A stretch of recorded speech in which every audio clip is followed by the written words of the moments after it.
अस्सलाम वालेकुम, मैं हूं मरियम नवाज़ और आज है 30 सितंबर 2024। इस माह सितंबर का आखिरी दिन आज सुप्रीम कोर्ट ऑफ पाकिस्तान में ड्रामाई ही होना था। सुप्रीम कोर्ट में आर्टिकल 63 से मुतालिक मुकदमे की अब से कुछ देर पहले समाअत हुई है।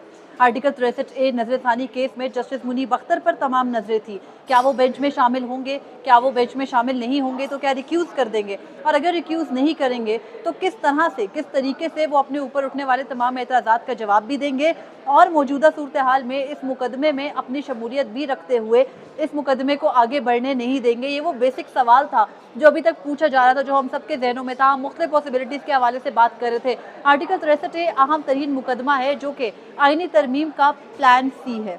इसके बगैर आइनी तरमीम बहुत मुश्किल हो जाएंगी। तो इस एक मुकदमे को, इस एक फैसले को, जो कि साल 2022 मई 2022 में आया, आर्टिकल 63 की तशरीह का मामला, तो उस मुकदमे के फैसले को किसी भी तरह से, उस राय को ओवरटर्न करना है, वापस करना है, बसूरत दीगर आइनी तरमीम का रास्ता खटाई में पड़ जाएगा।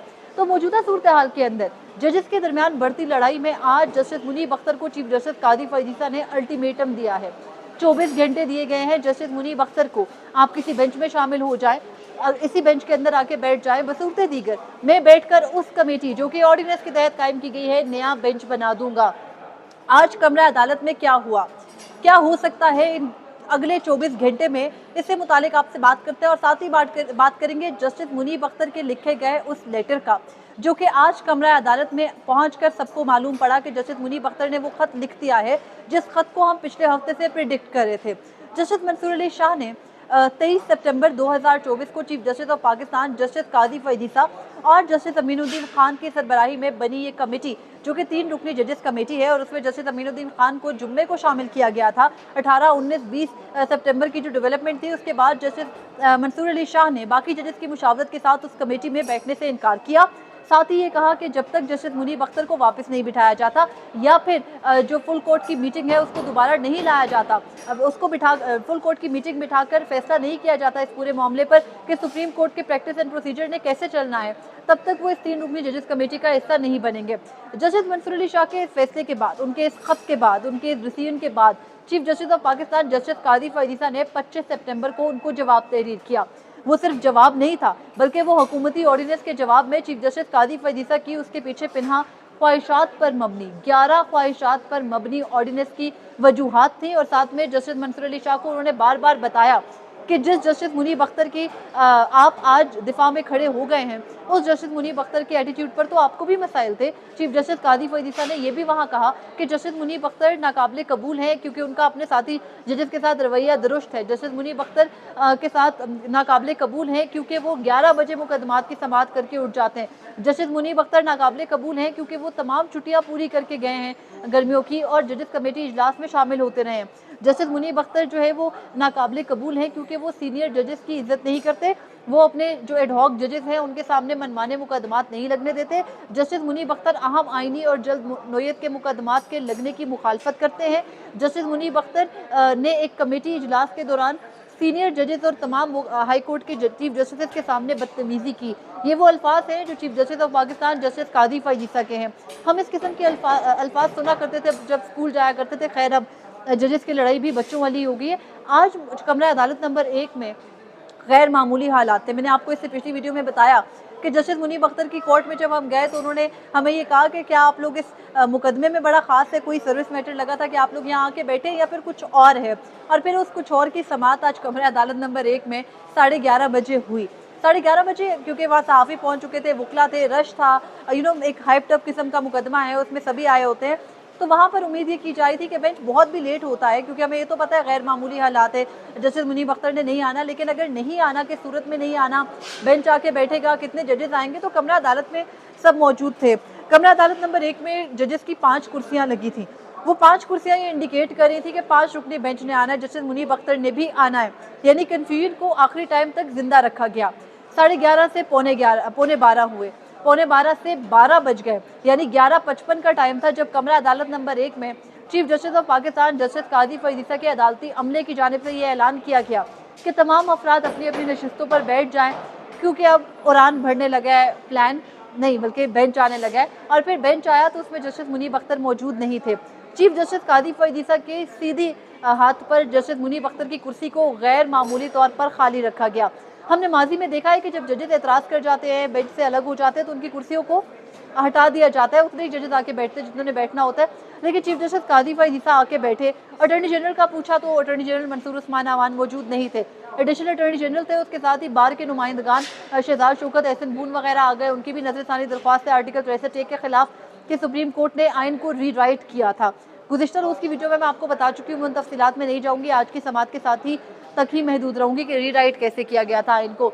तो दूसरी जानिब जो अली ज़फ़र है, बैरिस्टर अली ज़फ़र, वो इमरान खान की जानिब से आए। उन्होंने बताया मैं इमरान खान का वकील हूँ। खैर, चीफ जस्टिस कादी फ़ाइज़ ईसा ने पढ़ना शुरू किया। उन्होंने कहा कि मैंने ये बेंच इसलिए बनाया या कमेटी ने ये बेंच इसलिए बनाया क्योंकि आर्टिकल 63A से मुतालिक नजरसानी दरख्वास्त 2.5 साल से ज़ेरे समात आने के मुंतज़िर है। तो उन्होंने कहा कि जस्टिस जो ओरिजिनल केस था उसके फैक्ट्स बताए। Justice Umar Ata Bandial, justice Ejazul Ehsan, justice Munib Akhtar का एक फैसला था। जस्टिस जमाल मंदोखी और जस्टिस मजहर आलम ने डाइसेंट किया था।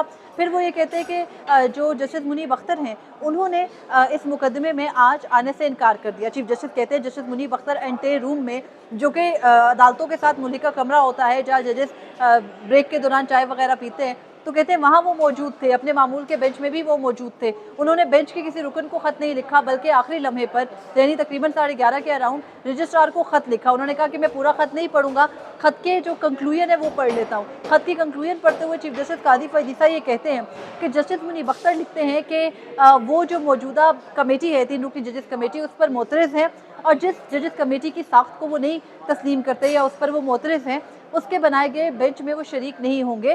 चीफ जस्टिस कादी फ़ाइज़ ईसा जस्टिस मुनीब अख्तर का ख़त पढ़ते हुए कहते हैं कि जस्टिस मुनीब अख्तर ये कहते हैं कि मेरी इनएबिलिटी है कि मैं इस बेंच में शामिल नहीं हो सकूंगा, लेकिन मैं केस सुनने से माजरत नहीं कर रहा।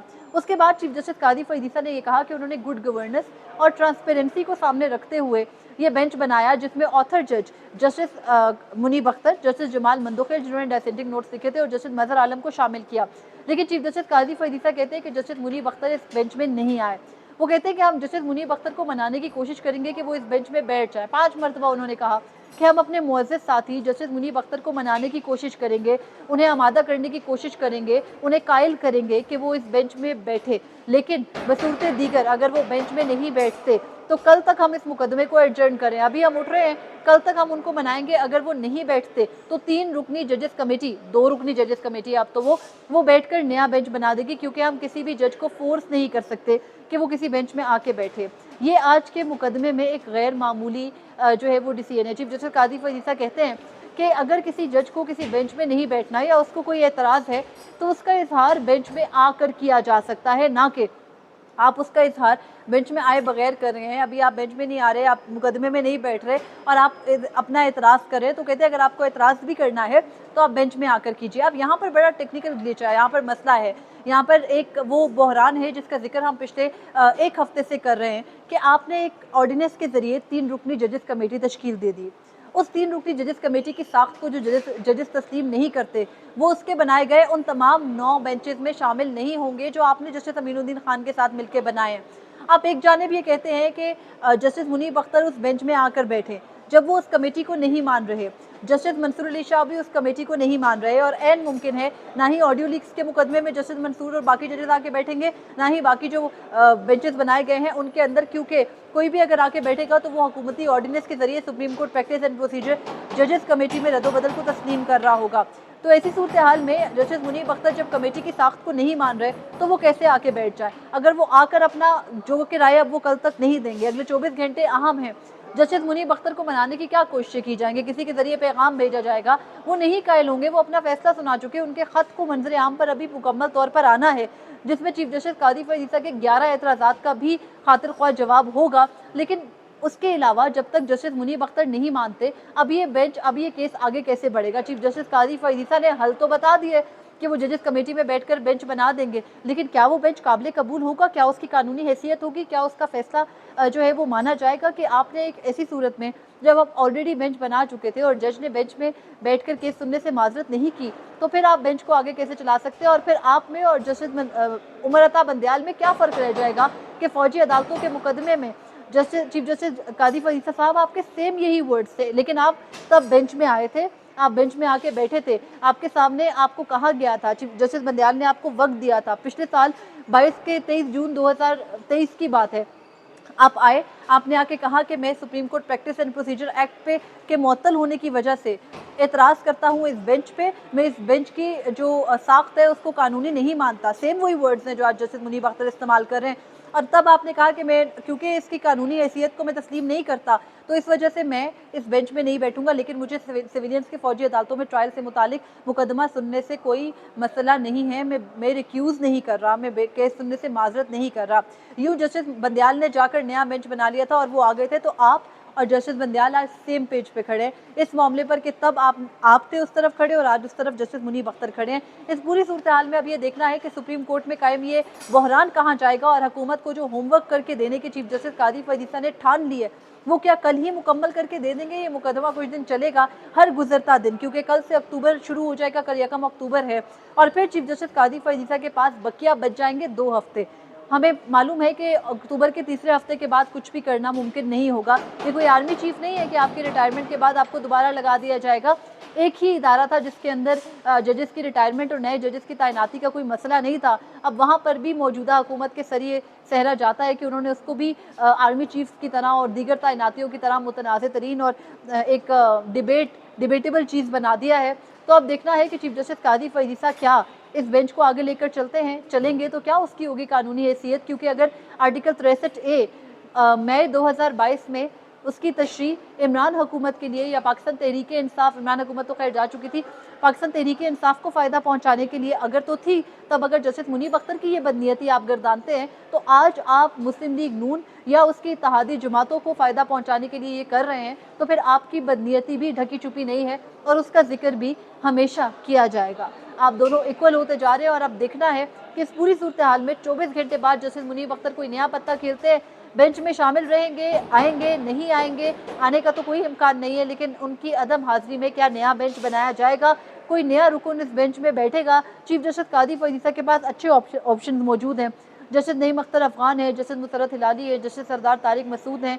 तो देखना है कि जजेस क्या करते हैं, क्या अपने ज़मीर को, शफाफियत को बिल्कुल ही पसे पुश डाल देंगे, क्योंकि इस वक्त जो प्रोप्राइटरी की डिमांड है वो यही है कि आप इस मुकदमे को भले 26 अक्टूबर को फिक्स कर दें लेकिन इस वक्त ना करें। और इस वक्त इस मुकदमे को फिक्स करने से सिर्फ ये एक तासुर जा रहा है कि आपने जो अपने लिए यानी अपनी ज़ात के लिए इस मुकदमे की समाअत की, जैसे मखसूस नशस्तों की थी, और इस तासुर को ज़ायल करना अब मुझे लगता है कि मुमकिन नहीं होगा। तो हमारे जजेस को चाहिए कि वो बच्चों की तरह लड़ने के बजाय इन तमाम तर मामलात को सिर्फ 20, 25, 30 दिन तक डेफर कर दें। कोई भी शख्स किसी भी इदारे के लिए या किसी भी निज़ाम के लिए नागुज़ीर नहीं हुआ करता।